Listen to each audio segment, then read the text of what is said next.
Hi everyone, आज के session में आप सभी का स्वागत है। मैं चंदन प्रसाद। आज के इस वीडियो में बीपीएससी कंबाइंड सिविल सेवा परीक्षा ये किस आधार पर लिया जाता है, इसमें कितने स्टेज होते हैं और साथ ही हर एक स्टेज में जितने भी पेपर होते हैं उन पेपर में कौन कौन से सब्जेक्ट होते हैं, उसके कंटेंट क्या होते हैं, उन सभी पर हम लोग एक एक करके चर्चा करेंगे। खासकर उन छात्रों के लिए सबसे बड़ी समस्या होती है जो पहली बार इस परीक्षा को देने वाले हैं या फिर जो अभी ग्रेजुएशन कर रहे हैं। तो सबसे पहले अगर हम किसी परीक्षा की तैयारी करते हैं तो उसके संपूर्ण सिलेबस को, संपूर्ण पाठ्यक्रम को समझना जरूरी होता है, चाहे आप किसी भी लेवल के परीक्षा को देते हैं। तो ये सिविल सेवा परीक्षा है जो कि अपने आप में एक बहुत ही बेहतर सेवा मानी जाती है और बिहार की सबसे उच्च पदों पर आपको सीधी नियुक्ति से संबंधित ये परीक्षा होती है, जिसमें कि एसडीएम से लेकर आपका डीएसपी से लेकर जो डीओ वगैरह है या फिर जो एजुकेशन डिपार्टमेंट में, हम एग्रीकल्चर डिपार्टमेंट में, तो बहुत सारे डिपार्टमेंट विभागों में ये आपको सीधी नियुक्ति सीधे उच्च पदों पर करती है, सीधे नियुक्ति होने वाली है। तो इसको समझना बहुत ज्यादा जरूरी है, क्योंकि इसी के आधार पर हम लोग आगे जो अपना तैयारी है, रणनीति है, या फिर किन किन किताबों को और किन किन चीज़ों को हम लोग को ध्यान में रखकर अपनी तैयारी करनी होती है, कितना समय हमें देना चाहिए, उन सभी का निर्धारण होता है। तो चलिए हम लोग समझते हैं। सबसे पहले हम लोग इसमें जो विभिन्न स्टेज है उसके बारे में हम लोग समझेंगे कि आखिर जो परीक्षा होती है कितने स्टेज में होती है और हर एक स्टेज में कितने पेपर्स होते हैं। फाइनल जो मेरिट लिस्ट जो बनता है वो किस आधार पर बनता है, प्रारंभिक परीक्षा क्वालिफाई करने के बाद क्या होता है, तो उन सभी को हम लोग एक एक करके डिस्कस करेंगे। तो जैसा कि आपको पता है, भारत में जितने भी सिविल सेवा परीक्षा है उसमें 3 स्टेज होते हैं। चाहे हम यूपीएससी की बात करें, बीपीएससी, जेपीएससी या फिर किसी भी भारत में जितने भी राज्यों में सिविल सेवा परीक्षा होती है 3 स्टेज में ली जाती है, जिसमें कि पहला स्टेज प्रारंभिक परीक्षा पीटी एग्जामिनेशन होता है, प्रारंभिक परीक्षा प्रीलिम्स होता है। अगर इसे आप क्वालिफाई करते हैं तो आप मेंस के लिए एलिजिबल हो जाते हैं, मेंस आप दे सकते हैं और फिर मेंस परीक्षा होने के बाद फिर आपका इंटरव्यू लिया जाता है। अगर मुख्य परीक्षा आप क्वालिफाई करते हैं तो इंटरव्यू के लिए आप एलिजिबल हो जाते हैं। अब सवाल उठता है कि जो प्रीलिम्स परीक्षा है उसमें कुल कितने पेपर होते हैं। तो जो प्रीलिम्स परीक्षा होती है इसमें एक ही पेपर होता है जिसमें कि 150 प्रश्न जो है वो पूछे जाते हैं, जिसमें कि बहुत सारे डिफरेंट सब्जेक्ट होते हैं। आगे हम उन सब्जेक्ट के बारे में बताएंगे भी, जैसे कि history, polity, geography, economics, current affairs, Bihar GS, इसके अलावा अन्य साइंस वगैरह हो गया, साइंस एंड टेक्नोलॉजी हो गया, और कुछ अन्य मिसलेनियस टॉपिक इसमें शामिल करके मैथ रीजनिंग भी इसमें होता है। लेकिन मैथ रीजनिंग से ज्यादा प्रश्न नहीं होते हैं। हमेशा ट्रेंड देखा गया है कि मैथ रीजनिंग से मिलाकर 10 प्रश्न पूछे जाते हैं, बाकी 140 प्रश्न जो होते हैं वो जीएस सेगमेंट से पूछे जाते हैं। और इसी के आधार पर आपका मेरिट लिस्ट बनता है प्रीलिम्स के लिए। प्रीलिम्स में कौन क्वालिफाई करेगा ये 150 प्रश्नों के आधार पर बनता है। और ध्यान रखिएगा इसमें निगेटिव मार्किंग नहीं होता है, मतलब कि आप सही उत्तर करते हैं तो आपको 1 अंक दिए जाते हैं, गलत उत्तर करते हैं, गलत उत्तर या फिर आप टिक ही नहीं करते हैं तो आपको ना मार्क्स दिए जाएंगे और ना मार्क्स काटे जाएंगे। गलत उत्तर करते हैं तो भी मार्क्स यहाँ पर नहीं काटे जाते हैं, क्योंकि इसमें निगेटिव मार्किंग का प्रावधान जो होता है वो नहीं होता है। अगर आप प्रीलिम्स क्वालिफाई करते हैं तो मेंस के लिए एलिजिबल हो जाते हैं मुख्य परीक्षा के लिए। मुख्य परीक्षा में अगर हम बात करें तो इसमें अनिवार्य जो पेपर होता है, अनिवार्य पेपर, और इसमें ऑप्शनल पेपर है, वैकल्पिक पेपर का भी इसमें प्रावधान है। जैसे कि भारत में बहुत सारे ऐसे राज्य हैं जहां पर ऑप्शनल का, यूपीएससी में भी ऑप्शनल का भी है, और कुछ ऐसे राज्य हैं जहां पर ऑप्शनल खत्म कर गया है। जैसे कि आप झारखंड में देखिएगा, छत्तीसगढ़ में देखिएगा तो वहां पर ऑप्शनल को खत्म कर दिया गया है, राजस्थान वगैरह में भी ऑप्शनल खत्म कर दिया गया है। लेकिन अभी भी बहुत सारे राज्य और यूपीएससी में भी ऑप्शनल पेपर होता है। इसमें अनिवार्य पेपर जो होते हैं वो 3 पेपर होता है। पहला जो हिंदी भाषा पर होता है वो क्वालिफाइंग नेचर का होता है, वो सिर्फ उसमें क्वालिफाई करना जरूरी होता है, उसका मेरिट लिस्ट में जोड़ा नहीं जाता है अंक। और 2 इसमें जीएस पेपर होता है, 2 और 3, जो पेपर 2 और 3 जो होता है।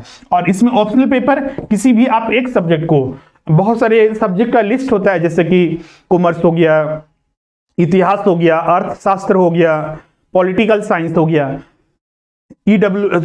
जितने भी इसमें और भी बहुत सारे और भी सब्जेक्ट होते हैं इसमें, कंप्यूटर साइंस वगैरह भी होता है इसमें, इंजीनियरिंग से संबंधित, कॉमर्स से संबंधित, आर्ट से संबंधित, मतलब जितने भी बैकग्राउंड जो आप अपने ग्रेजुएशन में रखे हैं उस लेवल के आप यहाँ पर अपनी इच्छा अनुसार आप उसे सेलेक्ट कर सकते हैं। ये आपका जो परीक्षा ली जाती है ऑप्शनल का, ये चूंकि ये लिखित परीक्षा होती है तो इसमें आपका जो स्टैंडर्ड होता है वो यूनिवर्सिटी जो ग्रेजुएशन लेवल का होता है उस स्टैंडर्ड के प्रश्न वहां पर पूछे जाते हैं। तो आपसे अपेक्षा की जाती है कि ग्रेजुएशन लेवल तक की उन टॉपिक्स के बारे में आपकी जानकारी होनी चाहिए। फिर उसके बाद इंटरव्यू होता है, जब इसको आप क्वालिफाई करते हैं मेंस को, मेंस का रिजल्ट आता है, मेंस का रिजल्ट आने के बाद फिर आप इंटरव्यू के लिए एलिजिबल हो जाते हैं। और फिर फाइनल मेरिट लिस्ट जारी किया जाता है। फाइनल मेरिट लिस्ट किस आधार पर जारी किया जाता है? तो फाइनल मेरिट लिस्ट जो जारी किया जाता है वो मुख्य परीक्षा मेंस को जितने भी अंक हैं और इंटरव्यू इन दोनों को जोड़कर ही जो है मुख्य फाइनल मेरिट लिस्ट जारी होता है। मतलब कौन छात्र पोस्ट के लिए जितना पोस्ट निकला उसके लिए आप एलिजिबल हैं, या फिर मतलब आप क्वालिफाई किया नहीं किए, और क्वालिफाई किए तो किस पोस्ट के लिए किए, ये तय होता है फाइनल मेरिट लिस्ट के बाद, जो कि सबसे अंत में मुख्य परीक्षा और इंटरव्यू के मार्क्स को जोड़कर निकाला जाता है। अब एक एक करके इसी में आते हैं कि इसमें जो सिलेबस होता है वो क्या क्या होता है। जैसे कि हमने बताया कि इसमें प्रारंभिक परीक्षा जो कि अनिवार्य होता है, ये एक ही पेपर होता है इसमें प्रारंभिक परीक्षा में। अब इसमें कौन कौन से सब्जेक्ट होते हैं, तो जैसा कि हमने बताया यहां पर हिस्ट्री होता है, इतिहास, जियोग्राफी, भूगोल,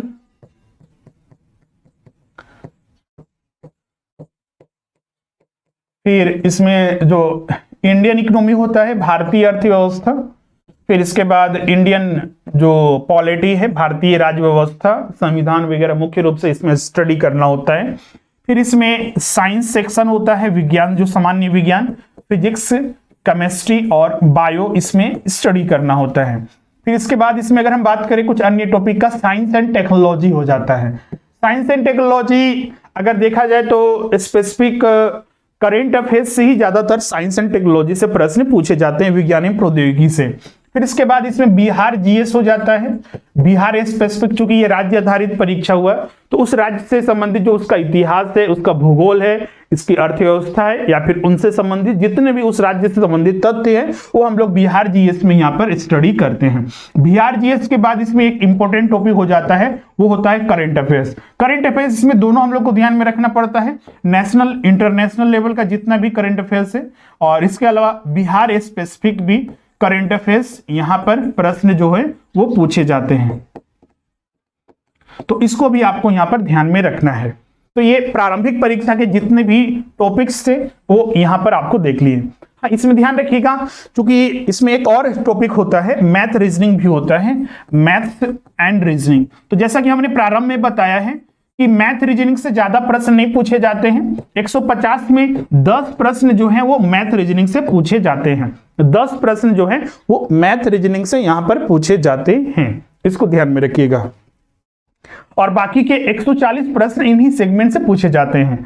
जब हम आपके साथ एनालिसिस करेंगे कि जैसे कि कौन टॉपिक्स हमको कहां से पढ़ना चाहिए, क्या क्या, वो सेकेंड वीडियो में बताएंगे। लेकिन यहां पर ध्यान रखिएगा कि 140 जो प्रश्न है इन सारे टॉपिक से, उसमें भी कुछ ट्रेंड उनका चलता है। जैसे कि इतिहास से वो सबसे ज्यादा प्रश्न पूछते हैं, इसके बाद साइंस से, करंट अफेयर्स से, बिहार स्पेसिफिक, ये सारे ऐसे टॉपिक्स है जो कि बहुत ही ज्यादा प्रश्न वहीं से पूछे जाते हैं 140 प्रश्न में। बाकी भूगोल हो गया, इंडियन इकोनॉमी हो गया, पॉलिटी हो गया, 10 से 12, कभी 15, तो इस तरह से प्रश्न आते हैं। लेकिन अगर इतिहास की बात करें तो 40, साइंस से 32 के लगभग, करंट अफेयर्स हो गया, बिहार जीएस हो गया, तो इससे अच्छे खासे प्रश्न जो हैं वो पूछे जाते हैं इस परीक्षा में। तो ये स्पेसिफिक हम लोग को ध्यान में भी रखना पड़ता है। लेकिन ये पहले से हम लोग तय करके नहीं चलेंगे कि यही पूछा जाता है तो हम इसी पढ़ेंगे। लेकिन देखिए क्या, क्योंकि यहाँ पर कट ऑफ आप देखिएगा तो 110, 115 इस तरह से भी चला जाता है।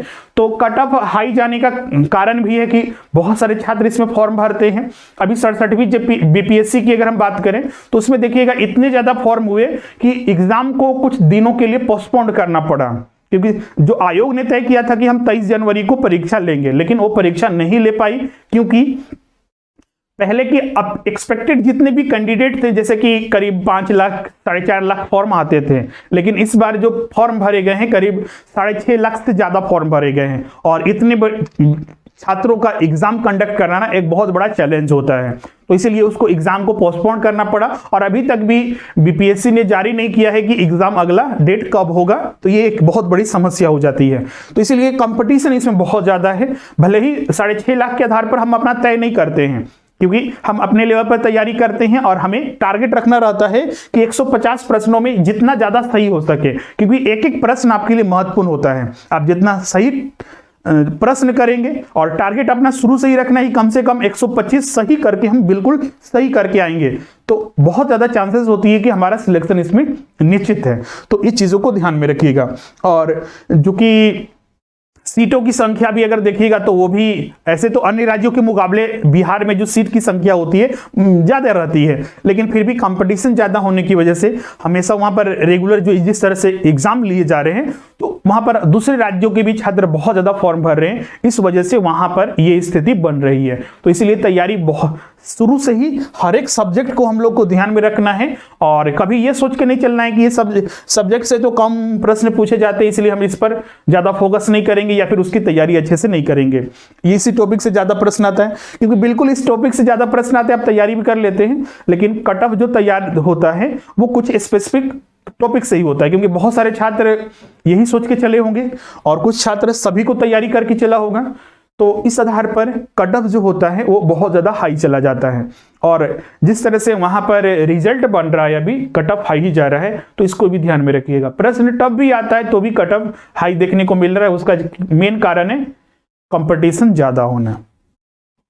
आयोग ने जो सिलेबस जारी किया है उसमें यही चीज है, जैसे कि यहाँ पर देखिएगा सामान्य विज्ञान है, सामान्य विज्ञान से क्या क्या पूछा जाता है तो वो चीजें यहाँ पर लिखी हुई है। ये सामान्य जानकारी के तौर पर कि आपको ये सारी जानकारी पता होना चाहिए, मतलब कि फिजिक्स जो केमिस्ट्री और बायो है, जो भौतिकी है, रसायन शास्त्र है और जीव विज्ञान है, इन सब के बारे में।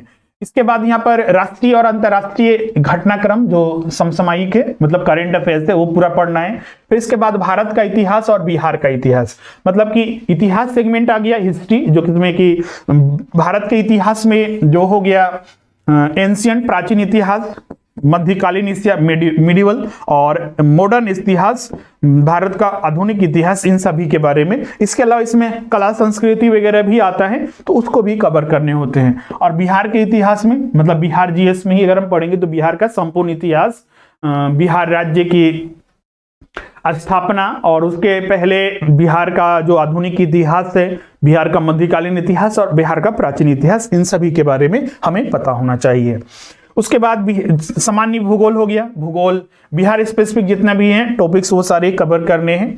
इसके अलावा बिहार के भूगोल में भारतीय कृषि हो गया, प्राकृतिक संसाधन की मुख्य विशेषता हो गया, उन सभी के बारे में।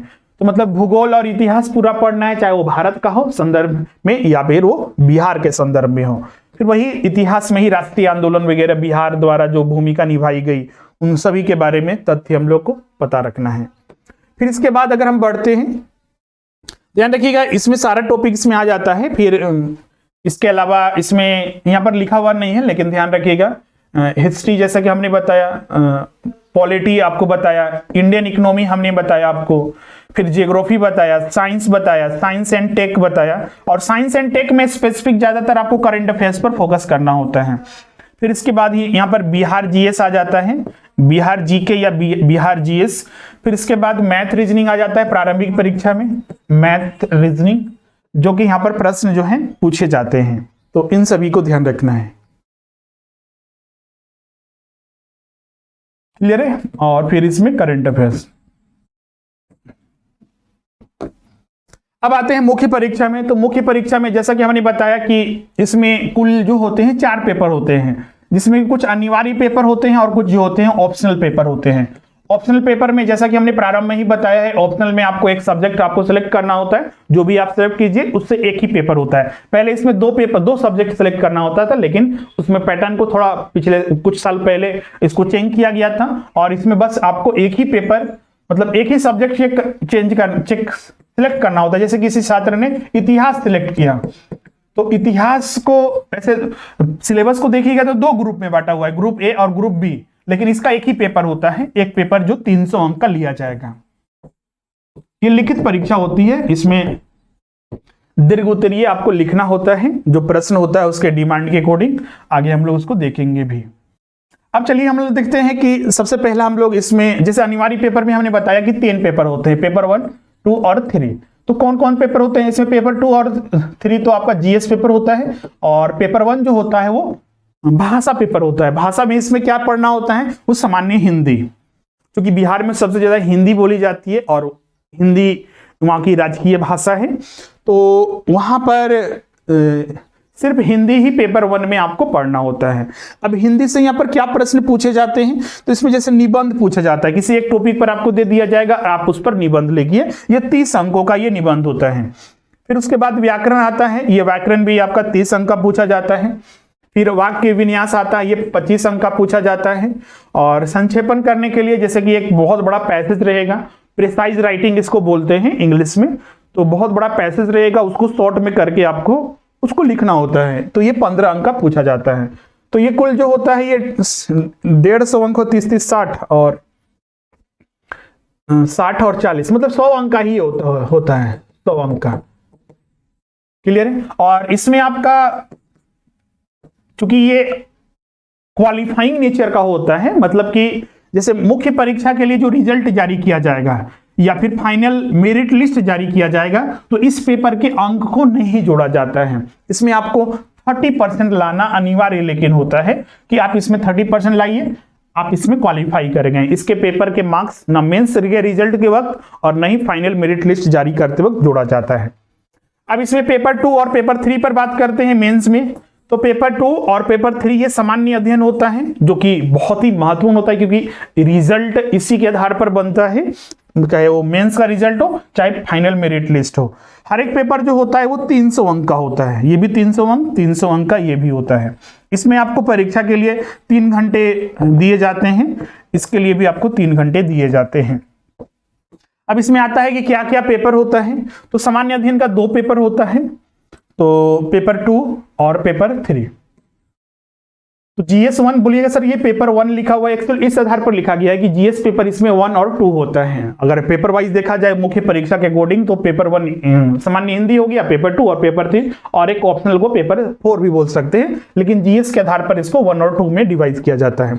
अब सवाल उठता है कि जो जीएस 1 होता है या फिर मुख्य परीक्षा का पेपर 2 होता है, उसमें कौन कौन से सब्जेक्ट पूछे जाते हैं?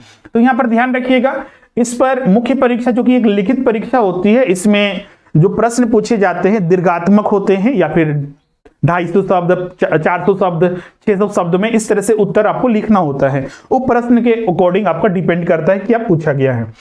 तो इसमें क्या क्या टॉपिक आते हैं? तो इसे इतिहास आता है, इतिहास में भी स्पेसिफिक आधुनिक इतिहास और भारतीय संस्कृति, मतलब कि मुख्य परीक्षा में इतिहास सेगमेंट का जो पोर्शन होता है, जिसमें कि बिहार स्पेसिफिक भी शामिल होता है, इसमें प्राचीन और मध्यकालीन इतिहास नहीं पढ़ना होता है, इसमें सिर्फ आधुनिक इतिहास और उसमें भारत की जो कला और संस्कृति है, आर्ट एंड कल्चर है, उसको भी शामिल करना होता है। लेकिन ध्यान रखिएगा, भारत के इतिहास के साथ बिहार का भी आधुनिक इतिहास और भारतीय संस्कृति, कला और संस्कृति के साथ बिहार के भी कला संस्कृति से प्रश्न पूछा जाता है। इसके अलावा इसमें करंट अफेयर्स पूछे जाते हैं, राष्ट्रीय और अंतर्राष्ट्रीय घटनाक्रम के जो महत्व वाले करंट अफेयर्स है, जैसे कि अभी जो बहुत सारे वर्ल्ड बैंक हो या फिर जितने भी G20 का समिट हो या फिर IMF है, जो भी बदलाव हुए, कृषि आंदोलन हुआ, कृषि संबंधी जो बिल हुआ, तो उस सारे घटनाक्रम हम लोग को पढ़ना होता है, जो कि यहाँ पर प्रश्न बिल्कुल ये बनता है। इसके बाद इसमें एक अलग टॉपिक आ जाता है सांख्यिकी, इसमें स्टैटिस्टिक्स भी शामिल किया जाता है, जिससे कि प्रश्न यहाँ पर पूछे जाते हैं। सांख्यिकी में जो रेखांकन है, आलेख है, आरेख है, वे उसमें जितने भी टॉपिक्स है सांख्यिकी से जो मूल टॉपिक है वो सारे हम लोग इसमें शामिल करते हैं, जिससे कि प्रश्न जो पूछा जाता है। अब देखिए यहाँ पर स्पेसिफिक किया हुआ है कि पेपर जीएस पेपर 1 में क्या क्या आता है। तो भारत का आधुनिक इतिहास, भारतीय संस्कृति, 19वीं शताब्दी के मध्य से देश में व्यापक इतिहास है। ध्यान रखिएगा बिहार स्पेसिफिक भी आपको यहाँ पर ध्यान रखना है। बिहार के आधुनिक इतिहास में पश्चिमी शिक्षा जो है, तकनीकी शिक्षा सहित के परिचय और विस्तार पर प्रश्न शामिल होंगे। इसमें भारत के स्वतंत्रता संग्राम में बिहार की भूमिका पर भी सवाल पूछा जाता है। इसके अलावा प्रश्न में संथाल विद्रोह आपको पता होगा, भागलपुर, आज का जो झारखंड का जो संथाल परगना है वहीं पर इसका मुख्य केंद्र था, जिसमें कि भागलपुर, उसमें तो बिहार और झारखंड एक ही थे। तो संथाल विद्रोह का, फिर उसके बाद बिहार में जो 1857 देश का पहला स्वतंत्रता आंदोलन था 1857 का, तो उसमें बिहार की भूमिका क्या थी, किस तरह से बिहार में किन किन क्षेत्रों से किस तरह से किन किन लोगों के द्वारा आंदोलन किए गए थे, उनके संदर्भ में बिरसा आंदोलन। मुख्य रूप से अगर देखा जाए तो ये झारखंड का आंदोलन था, लेकिन चूंकि सिलेबस ये बनाया हुआ था तो उसको भी शामिल यहाँ पर किया जाता है, क्योंकि उसमें बिहार की भी भूमिका थी। इसके अलावा चंपारण सत्याग्रह हो गया, भारत छोड़ो आंदोलन 1942 से संबंधित होंगे। मतलब कि जितने भी आधुनिक इतिहास में जैसे कि अंग्रेजों का प्रवेश हुआ, अंग्रेजों के प्रवेश होने के बाद जो अंग्रेजों के विरुद्ध जो विद्रोह किया गया, विद्रोह करने के बाद फिर जो बिहार स्पेसिफिक विद्रोह हुआ, उसमें झारखंड भी उसमें संदर्भ होगा कि हाँ जनजातियों का विद्रोह, चूंकि बिहार और झारखंड उस समय एक ही था, तो विद्रोह का प्रारूप बिहार और झारखंड पर एक जैसा देखने को मिलता है। फिर स्थानीय विद्रोह के बाद फिर जो राष्ट्रीय आंदोलन हुए, तो राष्ट्रीय आंदोलन में बिहार की क्या भूमिका रही, बिहार के स्वतंत्रता सेनानियों की क्या भूमिका रही, उनके संदर्भ में हर एक प्रश्न, और खासकर जो गांधी जी बिहार में आए तो उनके द्वारा जो विशेष जो आंदोलन किए गए, जो प्रारंभ होता है, तो उन सब के बारे में यहां पर हम लोग को अध्ययन करना है। फिर इसमें एक कला संस्कृति जो टॉपिक्स थी, कला संस्कृति में ये प्राचीन काल से लेकर प्राचीन भारत इसमें नहीं पढ़ना है, प्राचीन बिहार का इतिहास नहीं पढ़ना है, लेकिन कला संस्कृति प्राचीन काल से लेकर अभी तक क्या है उन सभी के बारे में, जिस तरह से वहां पर कला का विकास हुआ, चाहे वो मौर्य कला हो, पटना कलम चित्रकारी के प्रमुख विशेषताओं की ज्ञान की अपेक्षा की जाती है। मतलब कला और संस्कृति से संबंधित सारी चीजें हमें पता होना चाहिए। साथ ही इसमें कुछ पर्सनैलिटी जैसे व्यक्तित्व, जैसे महात्मा गांधी हो गया, टैगोर हो गया, नेहरू हो गया, उस समय के जो प्रमुख व्यक्तित्व थे, जयप्रकाश नारायण हो गया जिसमें बिहार में बहुत बड़ी भूमिका निभाई थी, तो उनसे संबंधित यहाँ पर प्रश्न भी पूछे जा सकते हैं। सांख्यिकी में जैसा कि हमने बताया कि स्टैटिक्स पूछा जाता है, तो इसमें क्या क्या आता है, तो इसमें ग्राफ हो गया, आरेख हो गया, वो सारे संबंधित सांख्यिकी के ग्राफिकल या फिर आरेखीय रूप से प्रस्तुत की जाने वाली सामान्य ज्ञान से निष्कर्ष निकालने और कमियों सीमाओं की विसंगतियों को इंगित करने के लिए, मतलब स्टैटिक्स में जो एम हो गया या फिर जीएम हो गया और भी बहुत सारे जो उसमें टॉपिक्स हो गया, मीन, मीडियम, मोड वगैरह, उन सभी को कैलकुलेट करने के लिए इसमें प्रश्न आते हैं। उसमें ग्राफिकल टेबुलेशन वगैरह जो आ गया, उन सभी को आपको वहां पर बनानी पड़ सकते हैं। मतलब कि उसमें मैथमेटिकल कॉन्सेप्ट की रिक्वायरमेंट होती है। उसमें सीधे प्रश्न ये नहीं पूछा जाएगा कि इसमें भी पूछा जाता है, थ्योरी टाइप के भी प्रश्न इसमें आते हैं, लेकिन मैथमेटिकल कैलकुलेशन करने के लिए भी प्रश्न होते हैं, इसको भी ध्यान में रखना है। तो ये पेपर 1 का मतलब GS 1 का, जो पेपर 2 है मेंस का, उस पर हमने चर्चा किया। अब पेपर 3 जो मुख्य परीक्षा का और GS 2, उसमें क्या क्या टॉपिक आते हैं उसको हम लोग देखते हैं। ध्यान रखिएगा पेपर जो 3 है इसमें खासकर करंट अफेयर्स का बहुत बड़ा रोल होता है।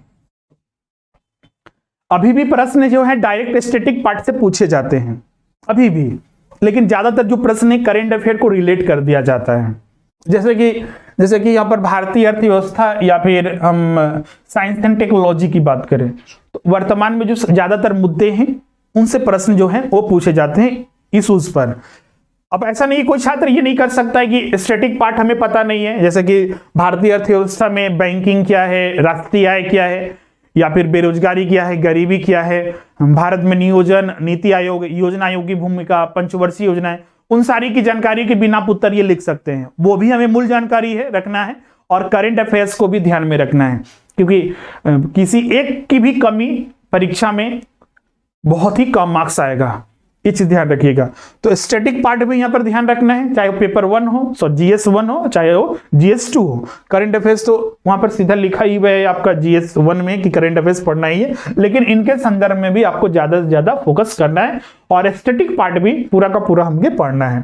इसमें भारतीय राज्य व्यवस्था, खासकर इसमें संविधान वगैरह, संविधान का निर्माण से लेकर संविधान में जितने भी अनुच्छेद है, संविधान संशोधन हुए, उन सभी पर हम लोग को यहाँ पर स्पेसिफिक ध्यान रखना है। भारतीय अर्थव्यवस्था में जितने भी मूल टॉपिक है, बेसिक से लेकर राष्ट्रीय आय से लेकर फिर बेरोजगारी हो गया, गरीबी हो गया, भारत में नियोजन हो गया, अंतरराष्ट्रीय व्यापार हो गया, फिर RBI हो गया, RBI की मौद्रिक नीति हो गई, उन सभी के बारे में यहाँ पर पूरा का पढ़ना है। इसके बाद इसमें भारत का भूगोल, ध्यान रखिएगा इसमें विश्व भूगोल शामिल नहीं किया गया है। इसमें भारत स्पेसिफिक जितने भी भारत की भूगर्भिक संरचना से लेकर यहाँ की जलवायु या फिर जो कृषि है, खनिज है, उन सभी के बारे में प्राकृतिक संसाधन है, उद्योग है, सेवा क्षेत्र है, मतलब हर चीज के बारे में यहाँ पर हम लोग को पढ़ना है। इसके बाद साइंस एंड टेक्नोलॉजी, यहाँ पर ध्यान रखिएगा सामान्य विज्ञान नहीं है, यहाँ पर सिर्फ और साइंस और टेक्नोलॉजी। सामान्य विज्ञान से पीटी में पूछा जाता है, जो जिसमें कि फिजिक्स, केमिस्ट्री और बायो होता है। यहाँ पर जो विज्ञान एवं प्रौद्योगिकी मेंस में स्पेसिफिक पूछा जाता है, और इसमें खासकर जो करंट अफेयर्स, इसके भी स्टैटिक पार्ट होते हैं, जिसके लिए आगे हम बताएंगे भी क्या क्या इसमें पढ़ना है, सिलेबस में दिया हुआ है। लेकिन static part plus current affairs, जो करंट साइंस एंड टेक्नोलॉजी के मुद्दे हैं, चाहे वो कोई नीति बनी हो, चाहे वो पॉलिसी कोई बनी हो, या फिर कार्यक्रम जो लॉन्च किया गया, अंतरिक्ष कार्यक्रम से लेकर स्वास्थ्य नीति में कोई बदलाव किया गया, सूचना एवं दूरसंचार में कोई बदलाव किया गया, उसके लिए कोई नया टेक्नोलॉजी लाया गया इसरो के द्वारा या फिर डीआरडीओ के द्वारा डेवलपमेंट किया गया, तो उन सभी के बारे में हमें पता होना चाहिए। तो पेपर 2 में यही चीज यहाँ लिखा हुआ है, भारतीय राजनीति से संबंधित। और ध्यान रखिएगा इसमें कि ये भारत के संदर्भित यहाँ पर लिखा हुआ है, लेकिन इसमें बिहार स्पेसिफिक भी रहेगा, बिहार स्पेसिफिक पता होना चाहिए, इसलिए यहां पर लिखा हुआ है। अगर संविधान पढ़ रहे हैं तो सिर्फ ये नहीं कि भारत का संविधान पढ़ लिए, भारत की राजनीति पढ़ लिए, बिहार में भी जो राज्यपाल है, मतलब कार्यपालिका, न्यायपालिका और विधायिका, इन सभी के संदर्भित हमें बिहार की क्या स्थिति है, बिहार में द्विसदनीय है, विधान परिषद और विधानसभा, उन सभी के बारे में हमें जानकारी होनी चाहिए। बिहार में सहित भारत में राजनीतिक व्यवस्था पर प्रश्न शामिल होंगे। भारतीय अर्थव्यवस्था में और भारतीय भूगोल से संबंधित भाग में भारत में नियोजन, भारत एवं बिहार के भौतिक, आर्थिक और सामाजिक भूगोल संबंधित प्रश्न पूछे जाएंगे। तीसरे भाग में भारत के विकास, मतलब विज्ञान एवं प्रौद्योगिकी की भूमिका तथा उनसे संबंधित प्रश्न पूछे जाएंगे। अब बोलिएगा सर इसे बिहार संबंधित क्या होगा प्रश्न, तो बिहार संबंधित यहाँ पर ज्यादा तो प्रश्न नहीं बन सकते हैं, लेकिन कुछ स्पेसिफिक जो योगदान होता है बिहार का साइंस एंड टेक्नोलॉजी में, कुछ नए नए प्रयोग किए जाते हैं, और उसके आधार पर जैसे कृषि क्षेत्र में कुछ सुधार हो गया, जिससे कि बिहार का एक महत्वपूर्ण योगदान रहा, या फिर बिहार के जो कृषि विभाग है, यहाँ के जो वैज्ञानिक है, उनकी कुछ विशेष भूमिका रही, उन सभी के बारे में आपको पता होना चाहिए। ये GS2 का ये पूरा सिलेबस था। मतलब GS2 में टॉपिक स्पेसिफिक जो हो गया वो भारतीय, मतलब राज्य व्यवस्था हो गया, भारत बिहार संबंधित, भारतीय अर्थव्यवस्था और भारत का भूगोल इंक्लूडिंग बिहार, विज्ञान एवं प्रौद्योगिकी पूरा पढ़ना ही है, कुछ बिहार संदर्भित भी इसमें हमें पता होना चाहिए। और इसमें ध्यान रखिएगा स्टैटिक पार्ट, स्टैटिक जो फंडामेंटल जो टॉपिक्स है वो, प्लस करंट अफेयर्स भी इनसे संबंधित। करंट अफेयर्स का मतलब ये नहीं कि हर चीज पढ़ रहे जैसे पीटी में पढ़ते हैं, जो टॉपिक्स है, जैसे कि जो राजनीतिक मुद्दे जो हो गए, नया नया बिल लाया गया, जैसे कृषि कानून बिल आया, भी कानून बना भी किसान आंदोलन की वजह से, फिर बाद में भारत सरकार ने उसको रद्द कर दिया, बिल भी पारित हो गया। तो वो बिल कैसे कैंसिल किया जाता है, जब कोई कानून बन जाता है और कानून बनने के बाद उसे कैसे कैंसिल किया जाता है, उसके क्या प्रोसीजर है, क्या क्या किए जाते हैं संसद में, तो उन सभी के बारे में हमें पता होना चाहिए। तो ये होता है कि हम करंट अफेयर्स भी पढ़ रहे हैं, लेकिन टॉपिक स्पेसिफिक को शामिल करते हुए पढ़ रहे हैं। अब वही फिर अर्थव्यवस्था, तो आर्थिक मुद्दे जो वर्तमान के हैं, तो हम यहाँ पर लिख रहे हैं राजनीतिक मुद्दे, राजनीतिक मुद्दे, आर्थिक मुद्दे,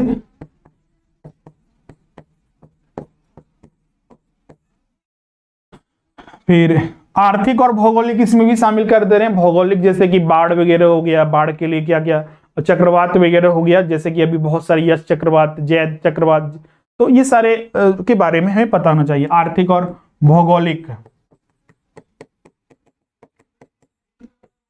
फिर इसमें विज्ञान एवं प्रौद्योगिकी संबंधित मुद्दे,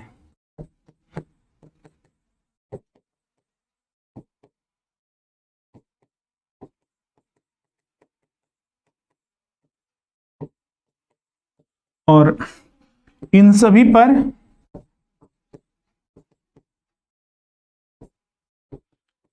बिहार संदर्भित मुद्दे, जैसे कि बिहार संदर्भित मुद्दे भी तो हो सकता है ना, जैसे कि बिहार में भी कुछ बिल वगैरह लाए गए, कोई कानून बनाया गया, या फिर कुछ योजनाएं वगैरह लाई गई, या फिर आर्थिक मुद्दे में बहुत सारी योजनाएं लाई गई, उसमें बदलाव हुए, कार्यक्रम लाया गया, तो उसके लिए क्या क्या सरकार ने किया, बिहार सरकार ने, तो उन सभी के पर हम लोग को पता होने चाहिए। तो ये हमें करंट अफेयर्स में भी ध्यान रखना है, स्टैटिक पार्ट तो ध्यान में रखना ही है, ये टॉपिक की भी जानकारी होनी चाहिए। तो इन चीजों को यहाँ पर हमने डिस्कस किया। तो ये मुख्य परीक्षा का पेपर 1 जो सामान्य हिंदी, फिर जीएस पेपर, जीएस 1 और जीएस 2, उन सभी पर हमने चर्चा कर लिया। और ध्यान रखिएगा मुख्य परीक्षा में हर एक पेपर 300 अंक का होता है और ये दीर्घोत्तरीय लिखित परीक्षा होती है ये। अब यहां पर वैकल्पिक पेपर आ जाता है, जैसा कि अनिवार्य पेपर हमने बताया और फिर 2 जीएस पेपर हमने बताया। वैकल्पिक पेपर जो विज्ञापन जारी किया जाता है, जैसे अभी नोटिफिकेशन जारी हुआ, आपने अगर फॉर्म भरा होगा आप में से कुछ छात्र ने, तो वहां पर देखे होंगे कि उसमें से एक पेपर आपको सिलेक्ट करना होता है, उसमें भी भाषा भी सिलेक्ट करना होता है। बहुत सारे छात्र बोलते हैं सर जीएस पेपर अगर हम इंग्लिश में देना चाहे या हिंदी में देना चाहे, और ऑप्शनल पेपर अगर हम देना चाहे वो हिंदी में या फिर इंग्लिश में, तो क्या बदल सकते हैं? मान लीजिए कोई छात्र ये डिसीजन लेता है कि नहीं हम जीएस पेपर हिंदी में देंगे, मतलब ये दोनों जीएस पेपर, प्रथम पेपर और प्रथम पेपर 2, मतलब पेपर 2। सामान्य हिंदी तो जो हिंदी है, भाषा पेपर तो भाषा में ही होगा, उसमें तो कोई बदलाव नहीं होगा।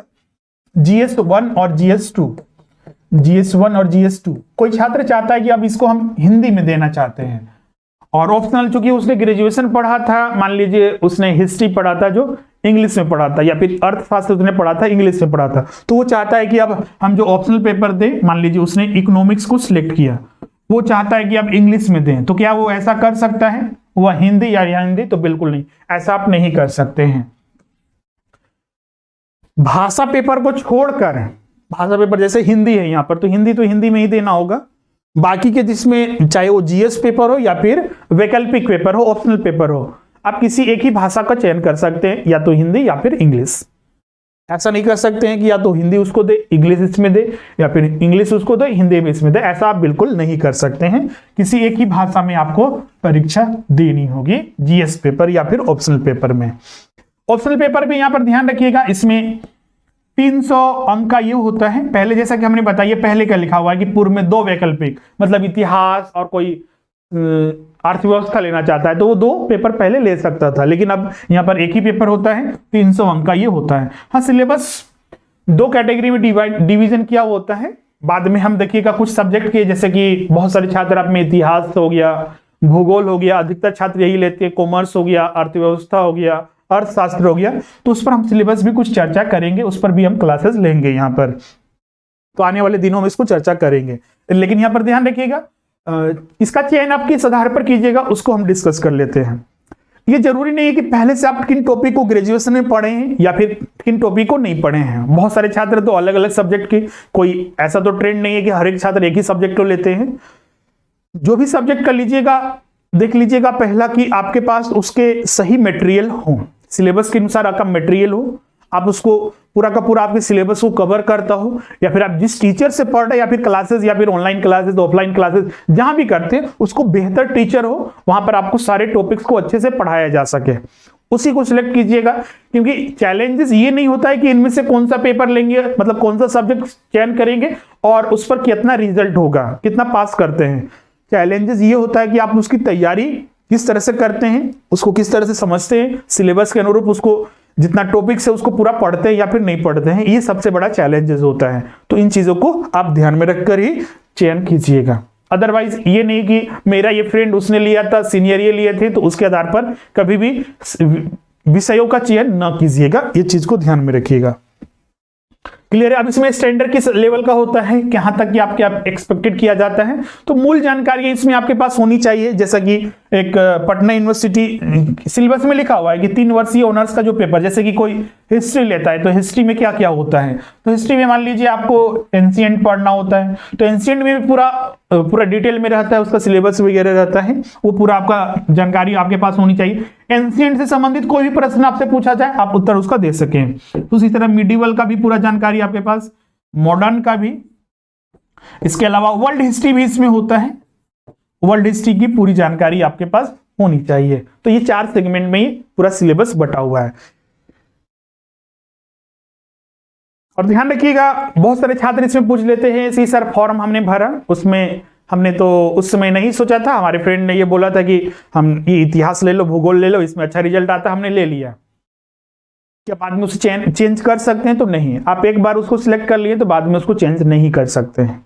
ओके, अब हम लोग बात करते हैं, जैसा कि हमने अभी बताया मुख्य परीक्षा पर पूरा हमने चर्चा किया, अब हम लोग यहाँ पर इंटरव्यू पर बात करते हैं। तो जब आप मुख्य परीक्षा मेंस को क्वालिफाई कर लेते हैं तो फिर आपको इंटरव्यू के लिए बुलाया जाता है।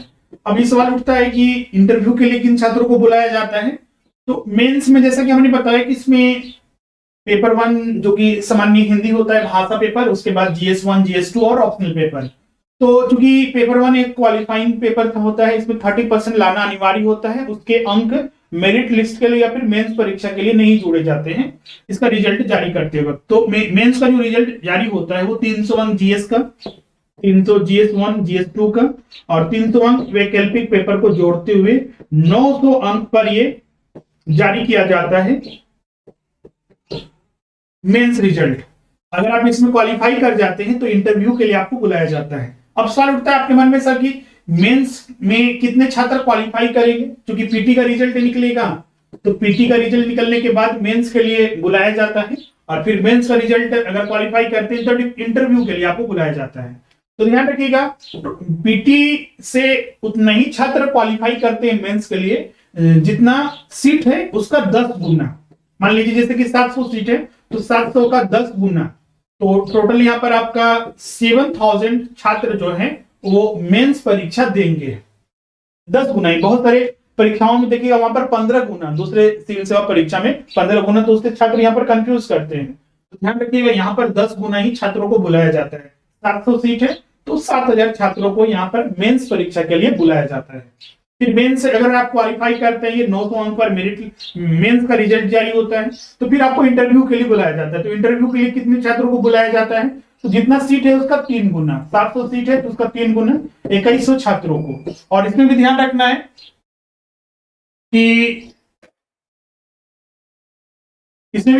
है कि टोटल 700 सीट था तो 3 गुना बुलाया गया, मतलब कि एक सीट के लिए 3 छात्रों को बुलाया जाता है, जिसमें से 2 को हटा दिया जाएगा और 1 का चयन किया जाएगा। मतलब कि एक सीट पर 3 छात्र आएंगे, उसमें से बस 1 ही को रखा जाएगा और 2 को हटा दिया जाता है। तो ये बहुत ही काफी टफ भी होता है। अब सवाल उठता है कि इंटरव्यू का मीडियम क्या हो सकता है। इसमें 2 मीडियम आपको दिए जाते हैं, एक हिंदी और एक इंग्लिश। आप या तो हिंदी में दे सकते हैं इंटरव्यू या फिर इंग्लिश में दे सकते हैं।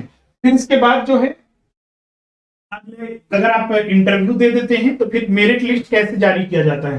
तो इंटरव्यू देने के बाद फिर फाइनल मेरिट लिस्ट जारी होता है। फाइनल मेरिट लिस्ट जो जारी होगा वो 300 अंक मेंस का GS1, 300 GS2 और ऑप्शनल का 300 और 120 अंक जो होता है वो इंटरव्यू का, इनको जोड़कर 220 अंकों पर फाइनल मेरिट लिस्ट जारी किया जाता है। और यहीं पर आपका तय होता है कि आप किस पोस्ट पर जाइएगा, क्वालिफाई किए या नहीं किए, ये इसी के आधार पर तय होता है। तो फाइनली हम लोग यहाँ पर जितना भी हर एक स्टेज में था, हर एक स्टेज में हम लोग किस तरह से ध्यान रखना है उन सभी पर हमने चर्चा कर लिया है। फाइनली यहाँ पर कंप्लीट होता है। अब आपके मन में सवाल उठेगा सर कि इसकी तैयारी हम लोग कहाँ से करें, खासकर उन छात्रों के लिए जो पहली बार एग्जाम देने वाले हैं, जो या फिर 68वीं या फिर 69वीं अगले जो आने वाले 2-3 साल में परीक्षा है, क्योंकि हर साल तो परीक्षा बीपीएससी की अब हो रही है, तो आप उसके लिए आप अपना तैयारी करना चाहते हैं। तो इस पर हम लोग अगला सेकेंड वीडियो हम लोग चर्चा करेंगे। उसी में हम आपको बताएंगे या तो आप ग्रेजुएशन में हैं या फिर ग्रेजुएशन कंप्लीट होने वाला है, कंप्लीट हो चुका है, या फिर जो छात्र पहली बार अपनी तैयारी करना चाहते हैं, पहली बार परीक्षा देना चाहते हैं, तो आपकी तैयारी कहां से प्रारंभ होनी चाहिए, किस तरह से आपको करनी चाहिए, कितना समय देना चाहिए, किन किन किताबों को कहां से लेवल स्टार्ट करना चाहिए, फिर उसके बाद स्टैंडर्ड बुक्स हो गया, फिर उसके बाद प्रैक्टिस वगैरह किस तरह से हमें करना चाहिए, और फिर फाइनली हम लोग किस तरह से तैयार हो सके और एग्जाम के दौरान हमें क्या करना चाहिए, उन सभी पर हम लोग अगले वीडियो में चर्चा करेंगे। आज के लिए बस इतना ही, मिलते हैं अगले वीडियो में।